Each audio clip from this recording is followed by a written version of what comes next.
Dead silence. That's what I'm hearing from a lot of people on the internet. Silence is absolutely deafening. And do you guys remember a few years ago when all people were saying was silence is violence? Now, I don't really expect every person to speak on every issue that there ever is. But evil is evil. And it's like, you want me to speak on all these things that are evil. And I do, because they're wrong and they're evil. But then when it comes to something that's on the opposite side is what you believe, or someone that is on the opposite side of what you believe, suddenly silence is what we should be doing. It's very hypocritical, and I don't get it. And it's like,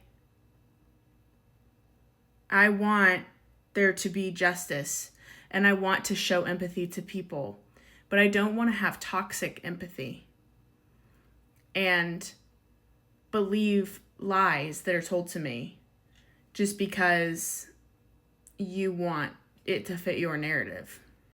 It's really manipulative, and I think that's how we get to a point in our country where everybody just gets so mad at one another and we can't even have a conversation. And that's what so many people loved about Charlie Kirk, was his ability to articulate a conversation and have dialogue in a respectful and healthy way.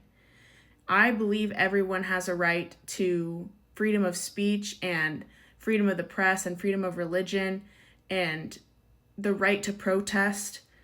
But when we get to a point where we can't even have common human decency from one human to another, we have suddenly become our own problem.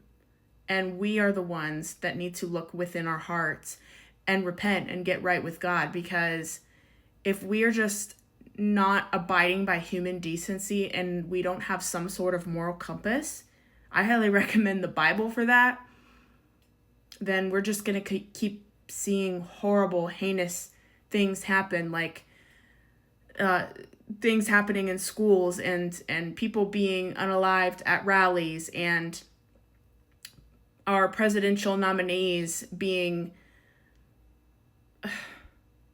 shot at. And I'm a sucker for a pattern, and I've seen a lot of patterns. Let me know if you see the same thing as me or if I'm just nuts, because that's also a possibility.